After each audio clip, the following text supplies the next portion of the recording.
Chennur MLA Vivek Venkataswamy ED విచారణకు హాజరయ్యారు. కొన్ని ప్రైవేట్ సంస్థలకు పెద్ద ఎత్తున నిధుల డిపాజిట్లపై నమోదైన కేసులో ఎమ్మెల్యే వివేక్ ను ఈడీ విచారిస్తోంది. ఎన్నికల ముందు విశాఖ ఇండస్ట్రీ నుంచి ప్రైవేట్ సెక్యూరిటీ సంస్థలో డిపాజిట్ అయిన 8 కోట్ల రూపాయల నిధులపై ఎమ్మెల్యే వివేక్ ను ఈడీ ఆరా తీస్తోంది.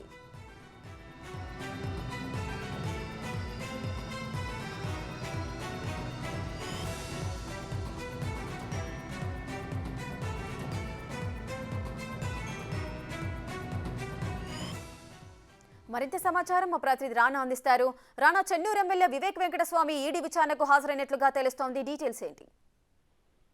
ఎలక్షన్ నియమం ఉన్నప్పుడు దాదాపు వివేక్ కంపెనీకి సంబంధించినటువంటి విశాఖ ఇండస్ట్రీస్ నుంచి కూడా పెద్ద ఎత్తున దాదాపు 8 కోట్ల రూపాయల వరకు ఇతర సెక్యూరిటీ కంపెనీలకి మళ్ళీ అనేది కూడా ఈడీ అధికారులు వారికి ప్రాథమికంగా కూడా వారికి ఆధారాలు దొరికి దాని మీద ఇవాళ విచారణ చేసినటువంటి నేపథ్యం కనబడుతుంది. డిసెంబర్ లో ఎండింగ్ లోనే ఆయన్ని నోటీసులు ఇచ్చి జనవరిలో విచారణకి హాజరు కావాలంటూ కూడా ఆయనకి అప్పుడు చెప్పడం జరిగింది. అయితే 8 కోట్ల రూపాయలు దేనికోసం మీరు ట్రాన్స్ఫర్ చేశారు, దాంతో పాటు ఎటువంటి వర్క్ ఆర్డర్ లేకుండా మీ కంపెనీల నుంచి ఇంత పెద్ద మొత్తంలో ఈ కంపెనీలకి ఎలా ట్రాన్స్ఫర్ అయ్యే అమౌంట్, దీని వెనుకున్నటువంటి మతలబు ఏంటి అనేది కూడా ఆయన్ని ప్రశ్నించినట్టుగా తెలుస్తుంది. అయితే ఇతర రీత్యా కూడా మేము రెగ్యులర్ గా కూడా ఈ ఒక కంపెనీ నుంచి ఒక కంపెనీకి పెట్టుబడులు పెడుతుంటే ఆ గోవులని తాను పెట్టారనేది కూడా ఆయన చెప్పినట్టుగా తెలుస్తుంది. అయితే ఇది ఖచ్చితంగా మనీ లాండరింగ్ కిందకు వస్తుంది కాబట్టి, పైగా ఎన్నికల నియమావళి ఉంది.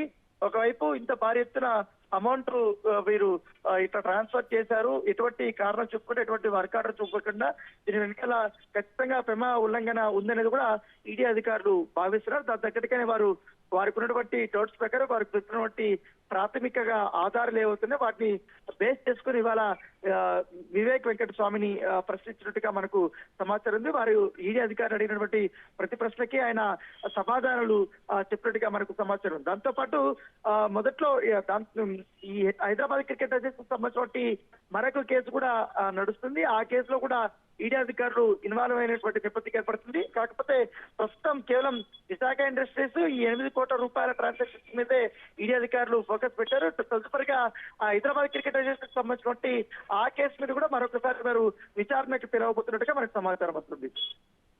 రైట్ రాను, అయితే ఎన్నికలకు ముందు కూడా వివేక్ వెంకటస్వామి ఇంటికి సంబంధించి లేదా ఆస్తులకు సంబంధించి కూడా కొన్ని రైట్స్ జరిగాయి. ఇప్పుడు ఆఫ్టర్ ఎలక్షన్స్ కూడా ఇప్పుడు ఈడీ విచారిస్తోంది. ఎందుకు ఈ తనిఖీలు అనేటివి ఎమ్మెల్యే వివేక్ నే టార్గెట్ చేస్తున్నారని అనుకోవచ్చా?